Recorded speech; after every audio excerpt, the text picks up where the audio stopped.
What do you do when it is 3 a.m. and your daughter shows up at your door shaking with marks she cannot explain away? How do you stay calm when she says her husband hurt her and it started because of another woman? Why did I put on my uniform and make one phone call instead of yelling or chasing anyone? Before we dive deeper into this story, I have one small request. Please subscribe, drop a like, comment, and hit that hype button to boost this channel so more people can discover these incredible stories.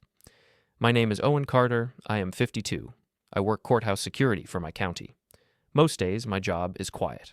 I watch doors, I watch people, I follow rules. I learned a long time ago that loud voices do not always mean strength. A calm voice, in the right place, can move a lot more. That night started like any other night. I had fallen asleep on my couch with the living room lights still on. The TV was muted. A late game replay was frozen on the screen. My work boots were by the door, lined up the way I always leave them.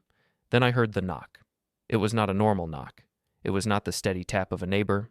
It was not a delivery knock. It was a fast, uneven sound, like someone was afraid to stop moving. I checked my phone. It was 3:07 a.m. I stood up slowly. I did not rush to the door. Not because I did not care, but because I needed my mind to wake up before my body did anything.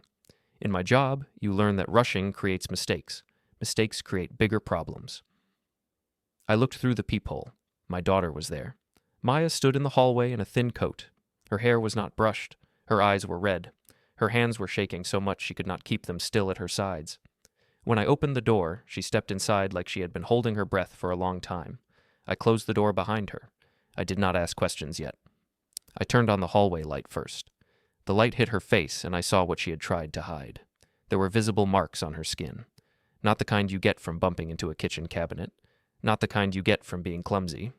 They were in places that made my stomach tighten. Maya saw my eyes go there. She pulled her coat closed and looked down at the floor. I asked her to sit. My voice was low. I kept it normal. She sat on the edge of the couch like she was ready to stand up again at any second. Her knee bounced. Her fingers twisted the zipper of her coat, and then let go, and then grabbed it again. I went to the kitchen and turned on the kettle. The sound of it filling with water was loud in the quiet apartment. I took out 2 mugs, the plain ones I use every day. I did not bring out anything fancy. This was not a moment for pretending things were fine.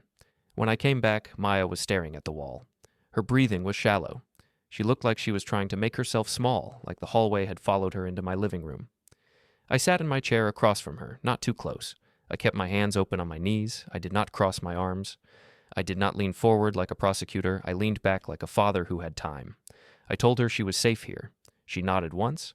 Then she nodded again, like she needed to convince herself. I asked what happened. For a few seconds, she did not speak. Her mouth opened and closed. Then she swallowed and told me her husband had crossed a line. She said they argued, and it did not stay an argument. She said it had started because of another woman, someone who had been too close to him lately.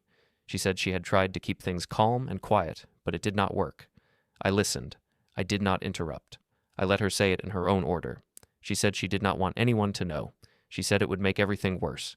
She said people would judge her. She said her husband would find a way to turn it back on her. She said he always did. I asked her to look at me. She did. Her eyes were wet, but steady for a moment. I asked if she needed medical help right now. She said she did not think so. She said she just needed to be away from him. She said she did not know where else to go. I nodded again. I told her she could stay as long as she needed. The kettle clicked off. The sound made her jump. I went back to the kitchen and poured the hot water. I put tea bags in both mugs. I added honey to hers because she always liked it that way when she was a kid. I carried the mugs back carefully, like the simple act of not spilling could help keep the room steady.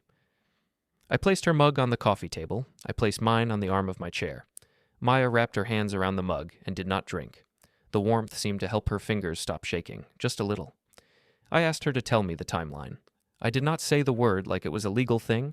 I said it like a normal question. What time did it start? Where were they? Who else knew? What was said before it changed? She looked at me like she was surprised by the calm questions. Then she started answering. She told me they had been at home. She told me the other woman's name was Tessa. She said Tessa was part of his work world, always around, always posting pictures and smiling too wide. Maya said her husband called it business. She said it never felt like business. She told me her husband had been colder lately, not every day, not in a way that would look obvious to strangers, but in small ways, in the way he corrected her in front of people, in the way he stopped asking her opinion, in the way he talked about their future like she was a passenger, not a partner. Then, tonight, she said she asked him something simple. She said she asked why Tessa was texting him late. She said she expected denial and excuses. She did not expect the way his face changed. Maya paused there. Her hands tightened on the mug. Her breathing sped up. I waited. She said he told her she was making problems. She said he acted like she was embarrassing him. She said he talked about how he worked hard and how she should be grateful. She said when she tried to leave the room, he blocked her path. She said she felt small in her own home. My jaw tightened. I kept my face still. I asked her again if she felt safe going back tonight. She shook her head immediately. That was the clearest thing she had done since she arrived. I asked if he knew she was here. She said he probably guessed. She said he called her phone again and again. She said she finally turned it off because the sound made her feel like she could not breathe. I asked if she had any bag with her. She pointed to a tote by the door. It looked like she grabbed it in a hurry. It had a phone charger, a pair of socks, and a small bottle of lotion.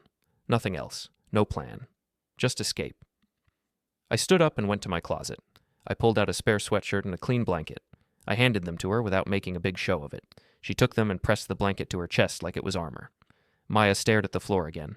Then she said something that made my stomach sink in a different way. She said Grant always told her I was harmless. She said he talked about me like I was a piece of furniture, like I was part of the background, like my life was just a uniform and an old car and a quiet apartment. She said he called me old-fashioned and simple.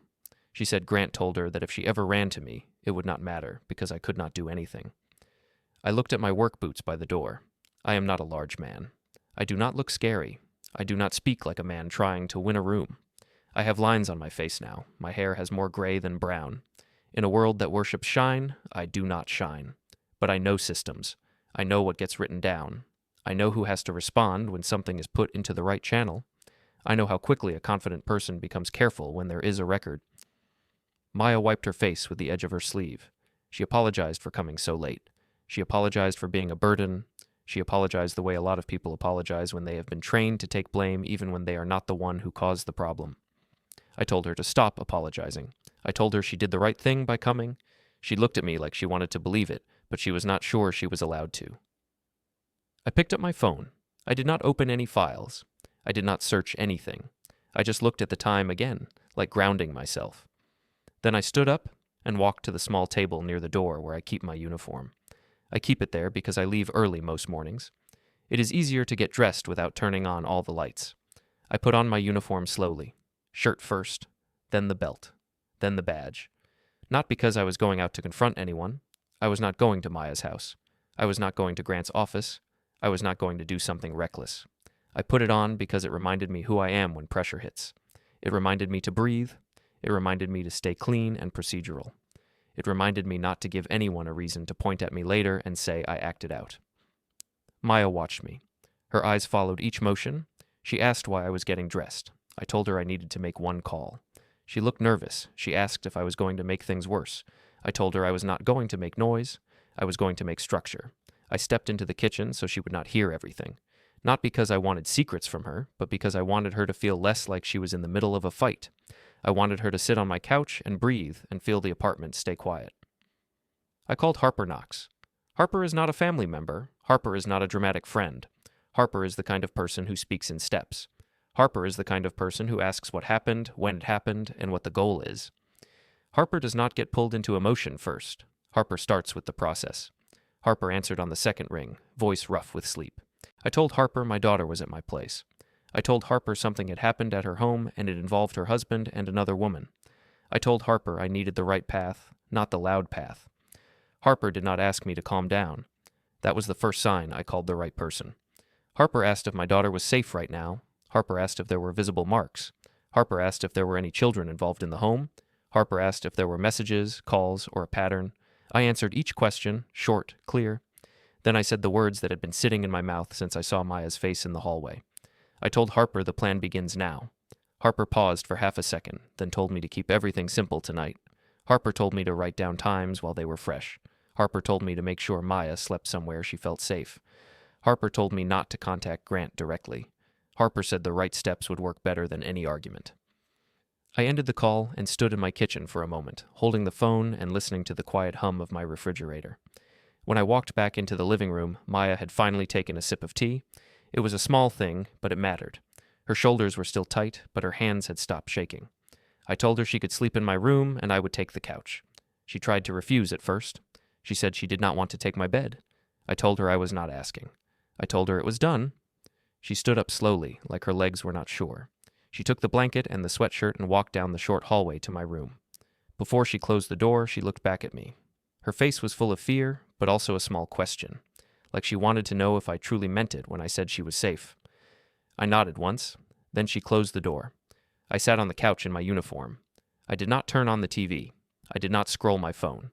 I stared at the wall for a long time and listened for any sound from my bedroom, any sign that Maya was still in panic. My phone lit up. A blocked number was calling. Then it stopped. Then it called again. I placed the phone face down on the coffee table and kept my hands still, the way I do when a room wants to pull me into chaos. In the quiet, I could feel it clearly. The night was not just a family problem anymore. It was the start of a process. I did not sleep that night. I lay on the couch in my uniform and listened to the building settle. I heard pipes click. I heard a distant elevator. I heard my own breath, slow and careful, like I was counting steps. Near sunrise, Maya finally came out of my room. She had washed her face. She wore my sweatshirt. Her hair was tied back in a loose knot. She looked tired in a way that was deeper than missing one night of sleep. She asked if she could take a shower. I told her yes. I gave her a clean towel and a new toothbrush still in its plastic. I keep extras because I have learned that life does not always warn you before it changes. While she was in the bathroom, I made eggs and toast. I did not try to make it special. I just made food. Some people think comfort comes from big speeches. I have learned it often comes from simple routines. When she sat at my small kitchen table, she stared at her plate. She said she felt foolish. She said she should have handled it better. She said she did not want to pull me into her marriage. I told her she did not pull me into anything. I told her I was already here. I told her the moment she came to my door, it became my problem too, because she was my daughter. She nodded. Her eyes looked far away again. I asked her if she could tell me how it started, not just last night, but the whole slide. I said I needed to understand the pattern. I did not say the word like a threat. I said it like a man trying to find the right map. Maya took a breath and began with the beginning. She told me she met Grant at a charity mixer for young professionals. She said he looked like confidence. She said he spoke like everything he touched turned into success. She said he made her feel seen in a bright, easy way. When she first brought him to my apartment, he brought a bottle of wine and shook my hand like he was closing a deal. He smiled the whole time. His eyes moved around my living room like he was taking inventory.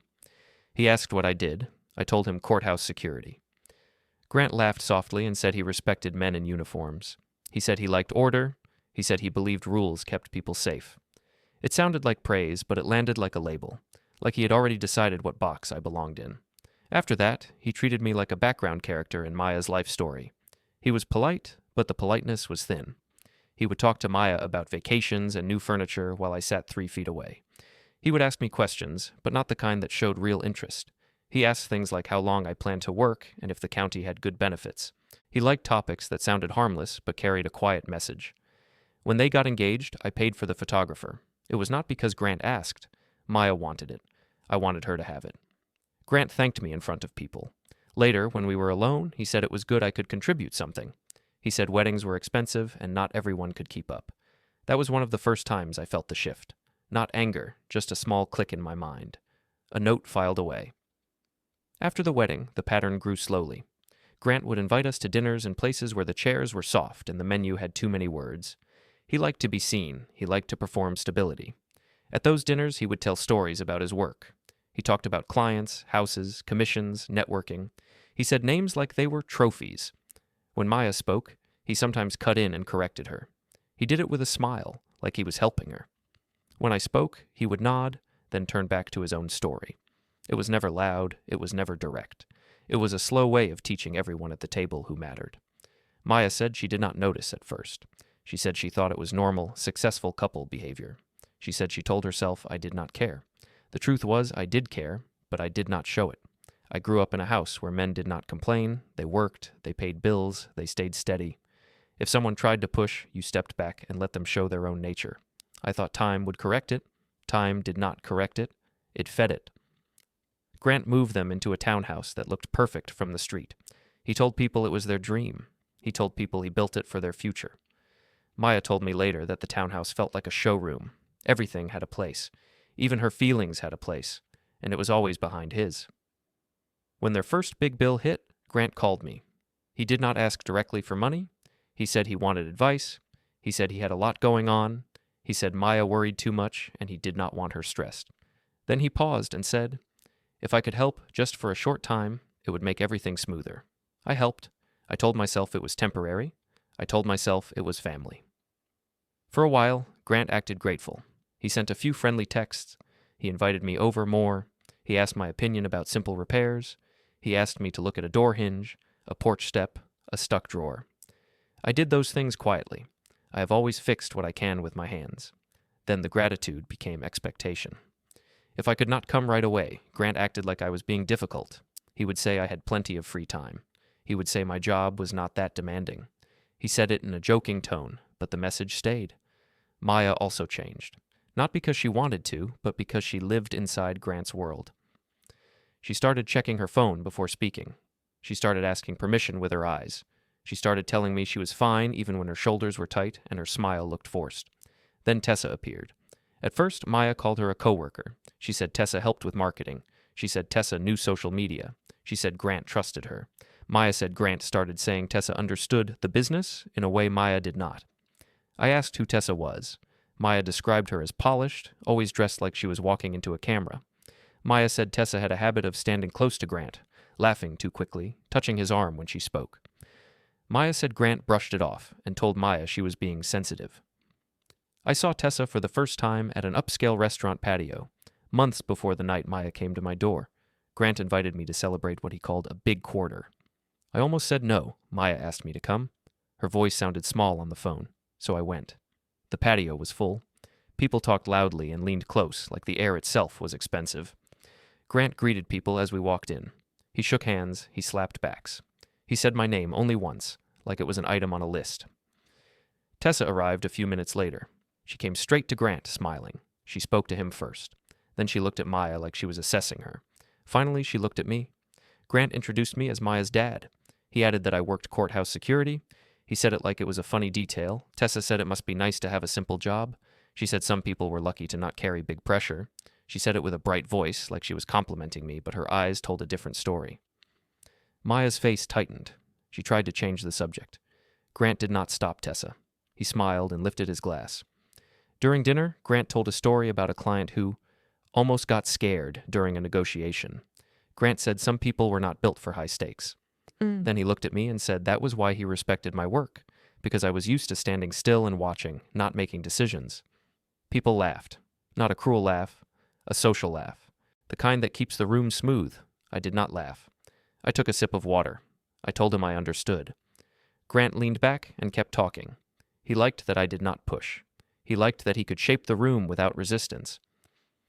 Later that night, when Maya walked me to my car, she apologized. She said Grant did not mean it. She said Tessa was just like that. She said I should not take it personally. I told her I was fine. I told her to go home and get rest. I watched her walk back to the patio.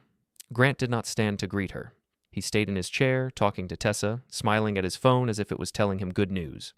That image stayed with me, not because it shocked me, because it clarified something I had avoided admitting. Grant did not just want success, he wanted control. And control needs an audience. Maya said the weeks after that dinner were worse. She said Grant started pushing her to appear more in his public life. He wanted photos, he wanted events. He wanted her smiling beside him like a sign that said he had everything handled. When Maya said she was tired, Grant said she was ungrateful. When she asked about Tessa, Grant said she was jealous and childish. When she tried to speak to me about it, she would stop mid-sentence, like she was afraid of her own words. Then came the family group chat message that morning after Maya arrived at my door. Maya turned her phone back on while we ate. She hesitated before unlocking it, like the screen itself could bite her. Then she showed me the message. Grant had written that they needed a serious talk today. He said he wanted to handle this like adults. He said running to her father was not a solution. He said he expected Maya to come home by noon. He also tagged me directly and said he hoped I would not make things harder. Maya's hands started shaking again. She whispered that he always talked like that. Calm words, tight meaning. She whispered that if she did not do what he wanted, he would punish her in small ways that made her feel unstable. I looked at the message and then looked at my daughter. I told her she would not answer him yet. I told her she would eat first. I told her she would breathe. I told her we would not play his timing game. She asked what we would do. I told her we would do this properly. Then I stood up, took my plate to the sink, and began to write down the first clean notes of the day in my small notebook, the same way I write incident details at work. I did not write conclusions. I did not write emotions. I wrote times, places, and what was said. By mid-morning, Maya had stopped shaking, but she still looked like she was carrying a heavy bag no one could see. She kept glancing at her phone, then putting it down, then picking it up again. Her husband's messages kept arriving in bursts. The words were polite on the surface, but the meaning underneath was tight. He kept repeating that they needed to talk, that this could be fixed, that she was overreacting, that coming to me was childish. Maya told me he always wrote like that when he wanted control back. She said he sounded calm, but it never felt calm. She said if she answered him the wrong way, he would turn the whole day into a punishment made of small cuts. She said he would not shout in public. He would not do anything that looked bad. He would just keep pressing until she gave up. I told her we were not going to answer him on his schedule. She asked what we should do instead. I told her we would slow down and choose clean steps. I said we would keep it simple. I said we would not trade long messages. I said we would not argue in text. I said we would not meet him alone today. Maya looked relieved and scared at the same time. She asked if that would make him worse. I told her we were not responsible for his choices. We were responsible for ours. Around 10, my phone rang again from a blocked number. I let it ring. Then it rang again, then again. Maya watched my face, waiting for me to react. I did not raise my voice. I did not slam the phone down. I just put it on the counter and kept making coffee like a man in a normal morning. A few minutes later, someone knocked on my door. This time it was steady, confident, like the person knocking believed the door belonged to them. I looked through the peephole and saw Grant. He was dressed like it was a workday he planned to win. Clean hair, crisp shirt, watch shining under the hallway light. His posture was relaxed in the way people practice in mirrors. I opened the door halfway and stepped into the frame. I did not invite him inside. Grant smiled and said he was glad I answered. He said he had been worried. He said Maya was being emotional and he wanted to bring her home so they could talk like adults. I told him Maya was resting. Grant's smile held, but his eyes sharpened. He said I did not need to play guard. He said he was her husband, not a stranger. He said it was not healthy for her to run to her father whenever they had a disagreement. I told him this was not a disagreement. Grant's smile slipped for half a second, then returned. He said I was making assumptions. He said Maya misunderstood him. He said she had been stressed lately. He said she always took things the wrong way when she felt insecure. Maya had come to the hallway quietly. She stood behind me, still wearing my sweatshirt. Grant's eyes flicked past me and landed on her. The smile widened again, like he found his audience. He told her to come on. He said this was getting silly. He said he forgave her for leaving and they could reset if she just came home. Maya did not move. Grant's voice stayed pleasant, but the words changed. He said she was embarrassing him. He said people noticed when a wife vanished in the middle of the night. He said it made him look unstable, and he worked hard to build a life for them. Maya's chin lifted slightly, like she was trying to borrow courage from her own bones. She told him she needed space. Grant looked at me again. He said this was my influence. He said I had always been suspicious of him. He said I did not understand modern life. He said I was a simple man who could not see what real pressure looked like. I told him I understood pressure very well. Grant laughed softly and said I stood by doors for a living. He said I did not need to pretend I knew his world. I kept my voice even and told him he would leave now. Grant blinked as if he was surprised I used a firm sentence. Then he let out a slow breath and said fine. He said he did not want a scene. He said he would be the bigger person. He said he would wait for Maya to calm down, and then she would come home where she belonged. Maya took a step forward. She told him she was not going anywhere today. Grant's eyes narrowed. He said she was making a mistake. He said she was choosing drama over family. He said she was letting me turn her against her own marriage. I told him this conversation was over. Grant's smile returned again, but it looked different now. It looked like a mask placed back on quickly. He told Maya he would call her later. He told her to remember she had responsibilities. Then he looked at me and said, I should think carefully about how I treated him. I asked him to leave one more time. He stepped back into the hallway and walked to the elevator without turning around. He moved like he was still in control, like he was giving us time to come to our senses. When the elevator doors closed, Maya's shoulders dropped like a string had been cut. She leaned against the wall and covered her face for a moment. I did not touch her without asking. I asked if she was okay. She nodded, but the nod was small. She said he always did that. She said he could be sharp without looking sharp. She said he could pressure her while sounding reasonable. She said it made her feel like she was the problem. I told her that feeling was part of the design. She looked at me, eyes wide. I said, men like him build a story where they are always the calm one. They build a story where everyone else looks unstable. I told her we were not going to feed that story. Maya asked what we would do about their home. She said she needed clothes and some personal items and documents. She said she was scared to go back alone. She said she was scared to go back with me too, because Grant might behave perfectly and make her look foolish. I told her we would not go back yet. I told her we would plan that step. She wanted to argue, but I raised my hand gently and told her to trust me for one day. In the afternoon, my phone rang again. This time it was not blocked. It was Grant's number. I let it ring until it stopped. He sent a message right after. He said he did not want to involve anyone else. He said we could fix this as a family. He said if Maya stayed away, he would have to make hard decisions. Maya read it and went pale. She asked what hard decisions meant. I told her it meant he wanted her to imagine consequences so she would obey. I told her it was still control, just dressed in polite words. That was the moment Maya finally said the line out loud that she had been holding back. She said he had someone else. She said she could feel it. She said she saw the way he smiled at his phone. She said she saw the way he dressed differently on certain days. She said Tessa's name came up too often for it to be normal. She said when she asked about it, Grant told her she was not grateful enough and not supportive enough. She said he made her feel like she was failing as a wife because she wanted basic respect. I listened and felt something settle inside me. It was not rage. It was not a fantasy of yelling in his face. It was clarity. I had spent too long hoping he would grow into decency. I had spent too long treating him like a normal man with normal flaws. But this was a pattern. This was a method. And it had reached my door at 3 a.m. I told Maya I needed to step out for an hour. She asked where I was going. I told her I was going to talk to someone who would help us keep this clean. I drove to a coffee shop near the courthouse. It was quiet inside, mostly older people and laptops. The kind of place where nobody wanted drama. I chose it on purpose. Harper Knox was already there, sitting in the corner with a notebook and a plain black pen. Harper stood when I approached, shook my hand, and sat again without wasting time. Harper asked if Maya was safe right now. I said yes. Harper asked if Grant had tried to make contact. I said yes.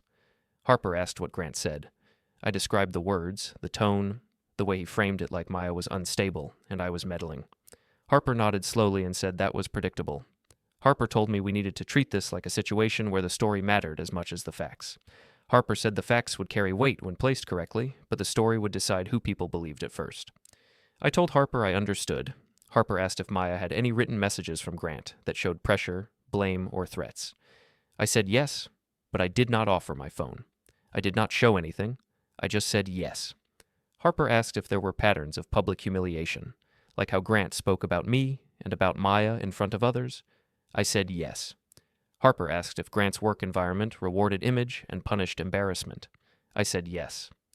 I told Harper about the restaurant patio, the way Grant introduced my job like it was a joke, the way his friend laughed, the way Maya apologized afterward. Harper listened without changing expression. Then Harper said we would do this through systems. Harper said we would keep Maya stable, keep communication limited, and start building a clean record of what was happening. Harper said something else, too, very calmly. Harper said Grant's confidence would make him careless. I drove home with those words sitting in my mind like a weight in the right place. When I entered my apartment, Maya was sitting on the couch with her knees pulled up. She looked up fast, like she thought it might be him again. I told her it was me. She relaxed a little. I sat down across from her and told her we were going to take this one step at a time. I told her she did not need to win arguments. She just needed to be consistent. I told her to stop explaining herself to Grant. I told her to stop trying to make him understand. I told her some people do not want to understand. They want to win. Maya whispered that she felt guilty. I told her guilt was normal when you stop playing the role someone assigned you. Then I went to my small home office. It was really just a corner with a desk and a lamp. I opened a drawer and pulled out a plain folder. I did not put anything in it yet. I did not show any papers. I did not make it dramatic. I just wrote one word on the label in clear block letters. Timeline. The next day moved like slow traffic. Everything looked normal outside my window. People walked dogs, cars stopped at red lights. A delivery truck parked in the loading zone like it always did. Inside my apartment, Maya sat very still, like she was afraid that any motion would turn into another problem. Harper's voice stayed in my head. Keep it clean. Keep it simple. Keep it consistent. I told Maya we would make a short list of needs, not feelings, clothes, keys, personal items, basic paperwork that belonged to her. I told her we would not walk into a long conversation with Grant. I told her we would not meet him alone. Maya nodded, but she asked if that made her look dramatic. I told her it made her look careful. Maya's phone buzzed again. She glanced at the screen and then put it face down. She said he was switching tactics. First he sounded warm, then he sounded disappointed. Then he sounded like a manager talking to a worker who failed a task. She said every message made her feel smaller. I asked her to read them out loud only if she wanted to. She did not want to. I respected that. Instead, I asked her to start a simple note list in her own words. Not perfect, not legal language, just dates and times she remembered. I told her she did not need to write opinions. She only needed to write what happened and when. She stared at the blank page for a long time, then wrote a few lines with shaking hands. That was the first time I saw her take control of her own story since she arrived at my door. Later that morning, we went to a small family clinic a few miles away. I picked it because it was quiet and not flashy. The waiting room smelled like soap and paper. The chairs were the hard kind that make you sit up straight.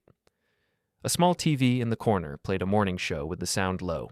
Maya held her purse on her lap like a shield. She kept looking at the door.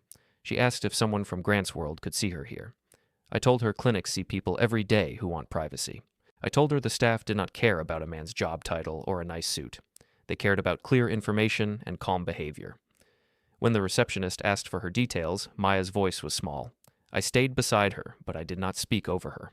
I wanted her to own her name in that room. We waited. Maya's foot tapped softly on the floor.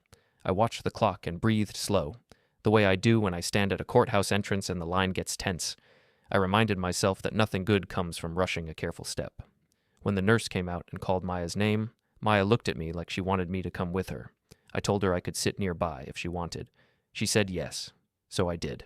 I will not describe anything personal from that appointment. I will only say this. Maya chose to be honest in a clean, quiet room with bright lights. She chose to stop hiding. That mattered more than any words I could have offered.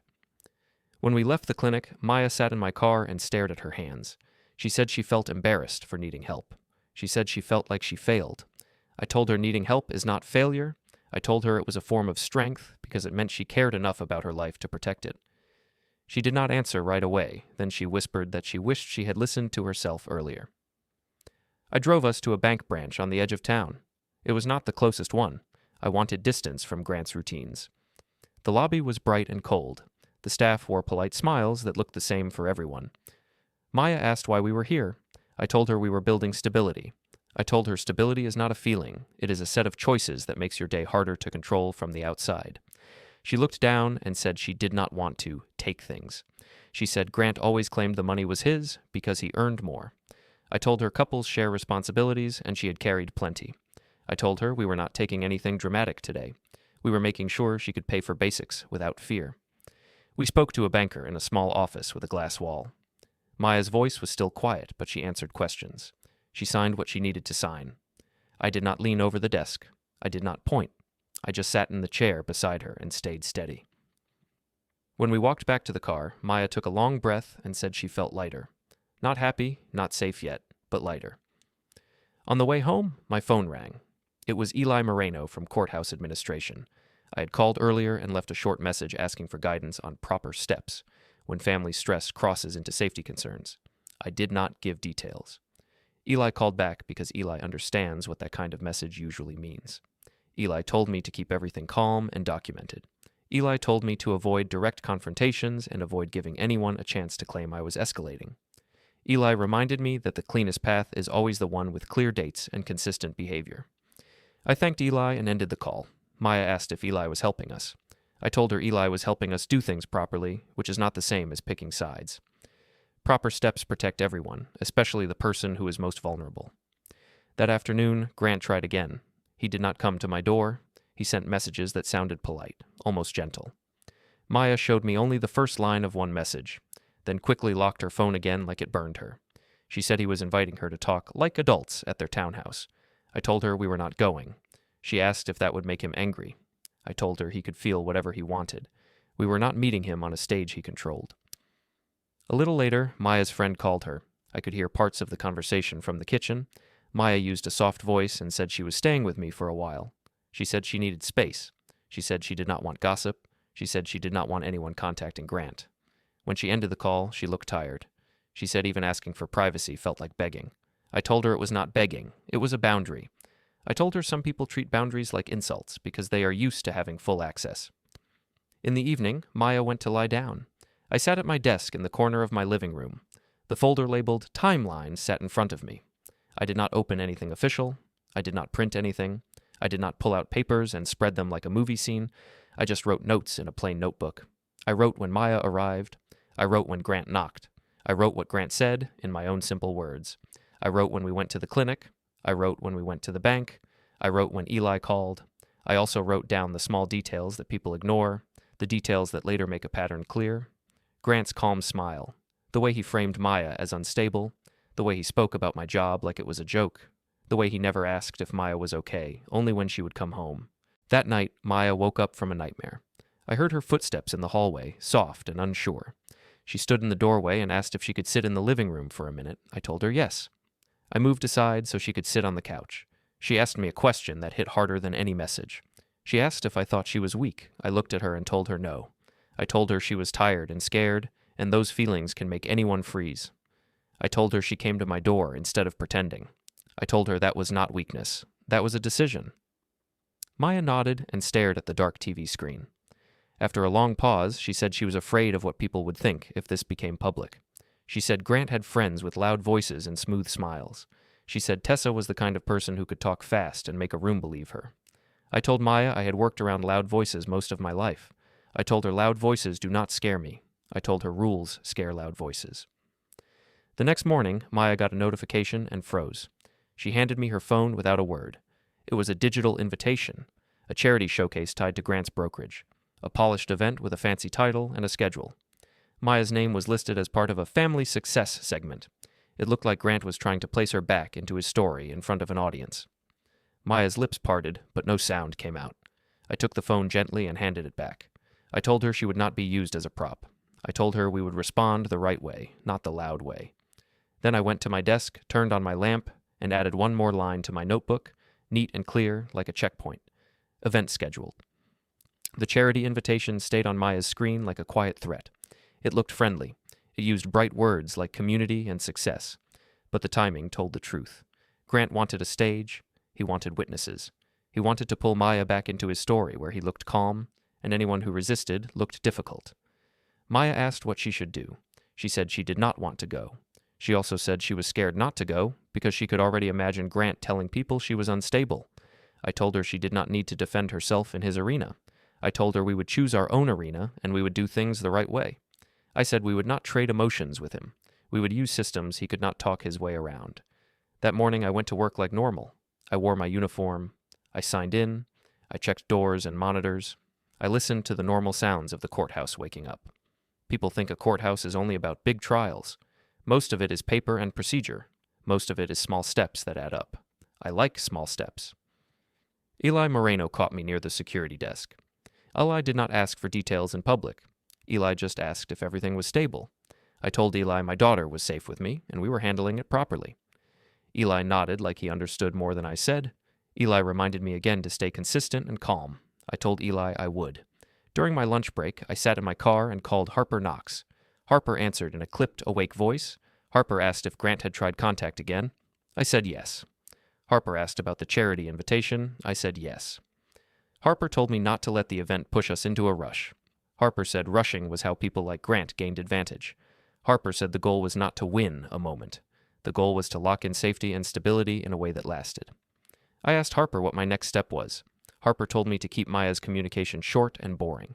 Harper told me to avoid long explanations. Harper told me to keep a clean record of dates and attempts at contact. Harper told me to prepare for a formal meeting later, in a setting where the right people were required to listen. I said I understood. After work, I stopped at a small print shop. Not because I needed anything dramatic. I wanted copies of simple things like a calendar page with dates clearly marked, and a few blank folders, the kind that hold papers flat and neat. The clerk did not care. To the clerk, I was just another man buying office supplies. To me, it was another small step.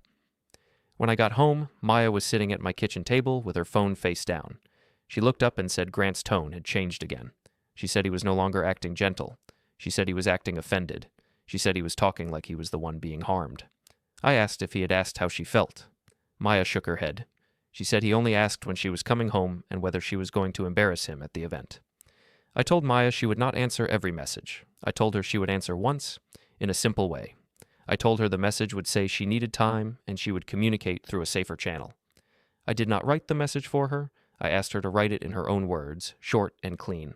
She stared at the phone for a long time, then typed with slow thumbs. When she finished, she showed me the screen without handing it over. The message was short. It did not accuse. It did not plead. It simply set a boundary. Her finger hovered over send. I asked her if she wanted to send it. I told her there was no shame in being afraid.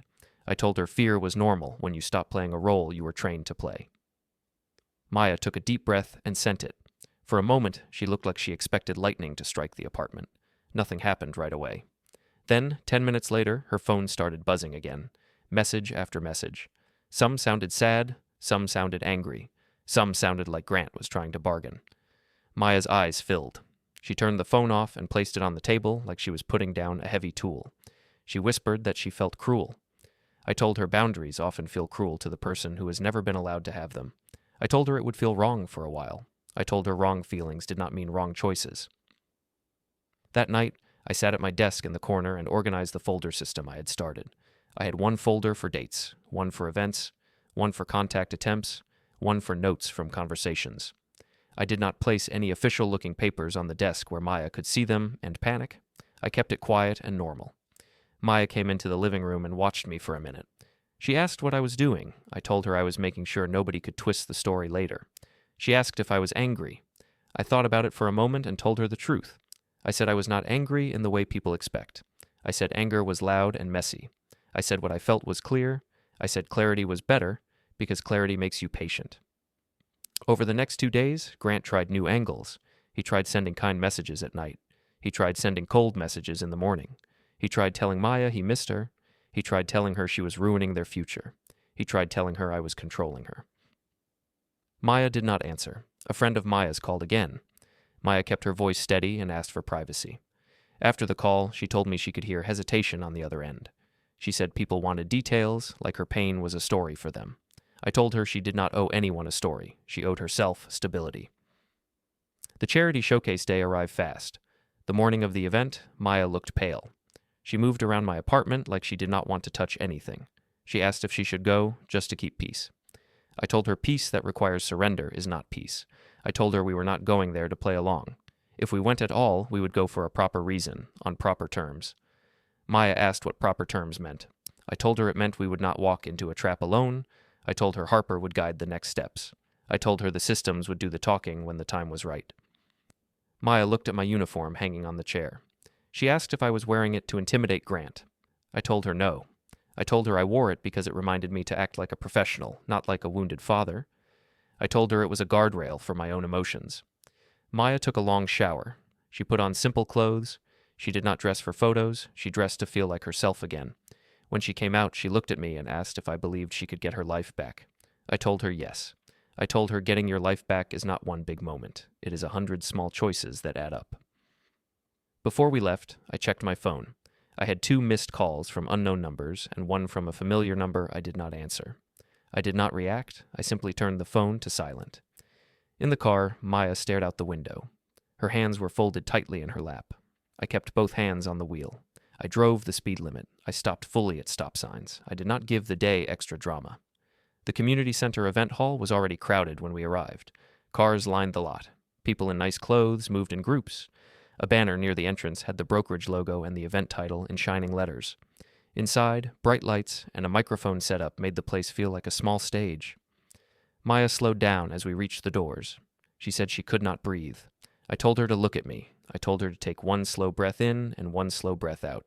I told her she did not need to smile for anyone. I told her she only needed to stay close to me and stay steady. When we stepped inside, I noticed something right away. Phones were already out. People were already recording short clips of the decorations and the crowd, the way they do at events where image matters more than meaning. Grant stood near the center of the room, greeting people like a man who owned the air. Tessa was close to him, angled perfectly, like she knew where every camera would be. Grant saw us enter. His smile appeared fast. His eyes locked on Maya first, then on me, like he was measuring what kind of day this would be. Maya's shoulders tightened, but she did not step back. I stayed beside her and walked forward at a calm pace, like I had all the time in the world. Grant stepped toward us with his smile ready. He said he was glad Maya came. He said he knew she would do the right thing once she calmed down. He said we could talk after the program like adults and put this behind us. Maya did not answer. She stayed close to my side. I could feel her breathing change. It was faster, but she held her ground. Tessa drifted in like she belonged there. She greeted Maya with a bright voice and said everyone missed her. She looked at me and said it was nice I could support them today. She said it in a way that sounded kind, but her eyes stayed sharp. I kept my tone polite. I told Grant we were not here for a performance. I told him Maya would not be used as a display. Grant's smile tightened. He said I was turning this into a conflict. He said it was a charity event and I was acting like a guard at a door. He said Maya had responsibilities and should stop hiding at her father's place. I told him he could lower his voice. He did not like that sentence. People like Grant do not like being corrected in public. He leaned closer and spoke softly, like he wanted nobody else to hear. He said I should stop pretending I had power over his marriage. He said Maya was confused and I was making it worse. He said if I pushed too far, I would regret it. I did not step back. I did not step forward. I just stayed still. I told him I understood he wanted control. I told him he would not get it here. Grant's eyes flicked around the room. Phones were up. People were smiling, watching, waiting for a small scene they could record. He pulled his smile back on and said fine. He said he would be calm. He said I should follow him to a quieter spot so we could talk like reasonable people. Maya's fingers gripped the edge of her purse. She whispered that she did not want to go anywhere alone with him. I told her she would not be alone. At that moment, I saw Carson Vale, the managing broker, near the back of the hall. I recognized him from that restaurant patio months ago. He had the same confident posture, but his eyes were careful in a way Grant's eyes were not.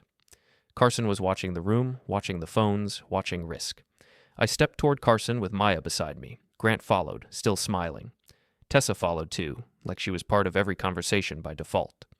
I introduced myself to Carson and said I needed a private meeting. I said it involved employee conduct and potential liability, and I wanted it handled properly. I did not use dramatic words. I used the kind of words that make administrators sit up straighter. Carson asked what this was about. I told him it was about Grant's behavior toward his wife and the way he was trying to use this event to control a situation that was no longer private. I said my attorney was involved, and I wanted a formal setting, not a hallway conversation.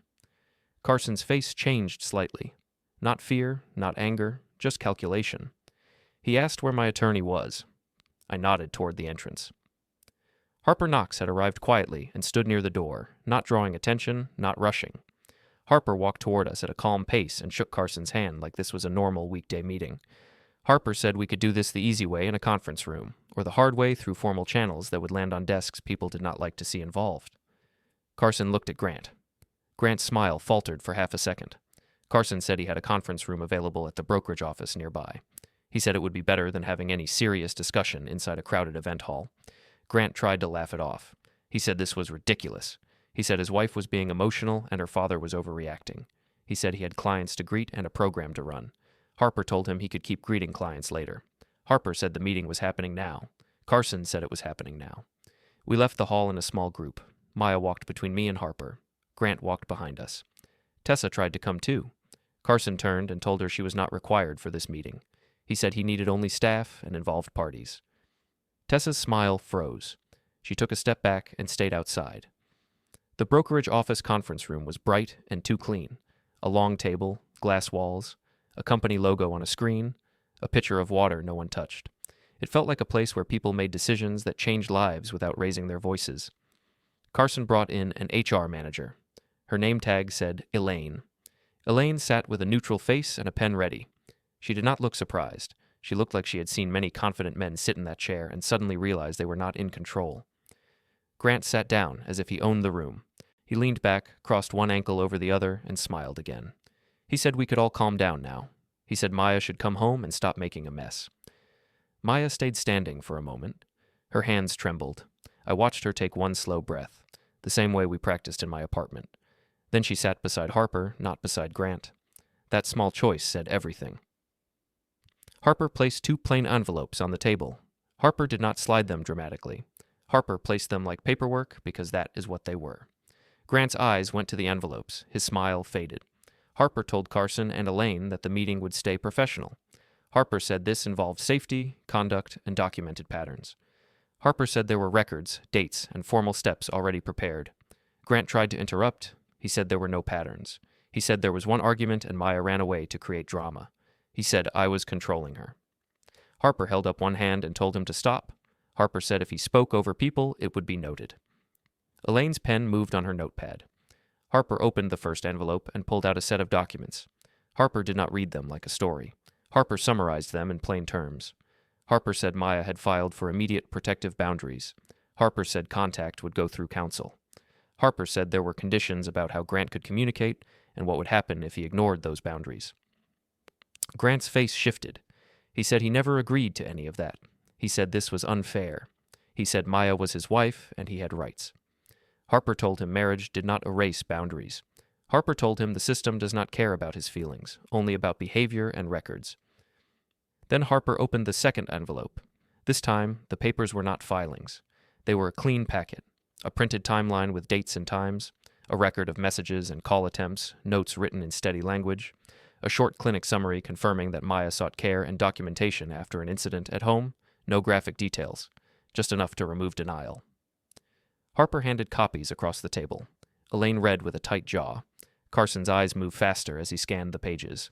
He stopped at certain lines and looked at Grant, then back down, then back at Grant again. Grant's confidence drained in small steps. He tried to laugh once, but the sound did not land. He said the clinic note could be misunderstood. He said messages could be taken out of context. He said Maya was sensitive. He said I was twisting things. Carson pointed to the printed timeline and asked Grant to explain the contact pattern. He asked why Grant kept switching between warm messages and pressure messages. He asked why Grant tried to force a meeting alone. He asked why Maya's name was placed on a public program as a success story during a private crisis. Grant said it was normal. He said it was his event and his brand. Carson's face went cold. He said the brokerage did not belong to Grant's brand. He said the brokerage belonged to compliance rules, liability rules, and public trust. Harper then placed one more document on the table, separate from the packet. It was a housing notice and ownership-related paperwork connected to the townhouse. It showed that Grant's living stability was not as untouchable as he acted. It showed that certain terms could be enforced, and that enforcement had already begun through proper notice. Grant stared at it like it was written in a language he never learned. He looked at me and asked how I could do that. He said I was just courthouse security. He said I did not have the money or influence. I told him calmly that he confused noise with power. I told him I did not need noise. I needed the right steps. Elaine cleared her throat and said this meeting would be documented. She said Grant was being placed on immediate restriction pending a formal review. She said he would be removed from client-facing duties. She said he would not represent the brokerage publicly until the review was complete. Carson added that Grant's access would be limited effective immediately. He said that was not a punishment. He said it was risk management. Grant's face went pale. He said they could not do that to him. He said he brought in money. He said people liked him. Carson told him money does not erase liability. Grant stood up too fast, then sat down again. His hands moved to his phone. Elaine told him to put it away. She said this was not a negotiation. Grant looked at Maya and told her she was destroying their life. He told her she would regret listening to me. He told her she would come back when she realized how hard life was without him. Maya's eyes filled, but she did not break. She told him she wanted peace and safety, not performances. She told him she was done being used as a background piece in his image. Carson stood and opened a small drawer in the conference room cabinet. He pulled out a key tray and an access badge envelope. He placed them on the table in front of Grant. Carson told Grant to hand over his office keys and badge now. Grant stared at the tray. He looked around the room like he expected someone to rescue him. No one moved. Slowly, Grant reached into his pocket. He placed the keys on the tray, then he slid his badge across the table. The sound was small, metal on plastic. But in that bright, quiet room, it felt final. I stood up. Harper stood with me. Maya stood too, shoulders shaking, but feet steady. Carson told Grant he would receive the next steps through HR. Elaine's pen kept moving. I guided Maya toward the door without touching her. Harper walked beside us. As we left the conference room, I did not look back at Grant. I did not need to. The last thing I saw, reflected in the glass wall, was Grant sitting alone at the table, staring at the keys he no longer held.